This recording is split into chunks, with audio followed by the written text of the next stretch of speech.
ભરૂચ જિલ્લા ગાયત્રી પરિવાર દ્વારા નવયુગલો અને લગ્ન કરવા ઈચ્છતા યુવક યુવતીઓ માટે એક વિશેષ નવદંપતિ પ્રશિક્ષણ શિબિરનું આયોજન કરવામાં આવ્યું હતું। ધન્ય ગૃહસ્થ આશ્રમના સૂત્ર સાથે વક્તેશ્વર હોલ ખાતે યોજાયેલા શિબિરનો મુખ્ય ઉદ્દેશ દંપતીઓનું શારીરિક, માનસિક અને બૌદ્ધિક સ્વાસ્થ્ય સુધારીને સુખી દાંપત્ય જીવન તરફ માર્ગદર્શન આપવાનો હતો।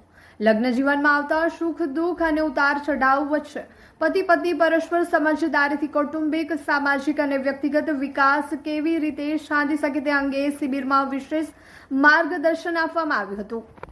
આ તાલીમ શિબિરમાં નવ દંપતીઓના સર્વાંગી વિકાસ માટે વ્યક્તિત્વ પરિષ્કાર અને વિવેક, સમજદારી, ગર્ભ સંસ્કાર, પ્રી પ્લાનિંગ અને વ્યવહારિક કુશળતા, વિશ્વાસ, પવિત્રતા, ઉદારતા અને સહનશીલતા, ભાવાત્મક સંબંધો, લોકસેવા અને રાષ્ટ્રભક્તિ, તણાવ મુક્તિ અને નૈતિકતા, જીવન જીવવાની કળા, વ્યસન મુક્તિ, ટાઈમ અને મની મેનેજમેન્ટ જેવા વિષયો આવરી લેવામાં આવ્યા હતા।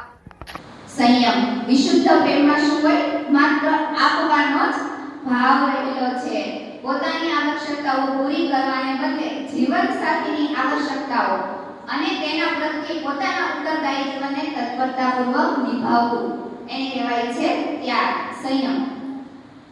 મેરી અને ટોમસ એક દંપતી હતા અને બંને જે છે એ ખૂબ ગરીબ હતા। એમને પોતાની ફાઇનાન્શિયલ કન્ડિશન બહુ સારી નહોતી, છતાં પણ એમનું દાંપત્ય જીવન છે એ ખૂબ સારું હતું।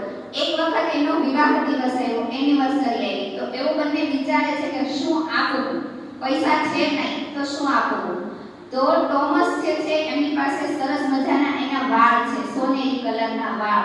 તો એને એવું થયું કે આ મારા વાળ જે છે ને એને હું કપાવી અને એનો જે હસબન્ડ મેરી છે ને એની પાસે ઘડિયાળ છે પણ એનો બેલ્ટ નથી, તો હું ઘડિયાળનો બેલ્ટ ખરીદી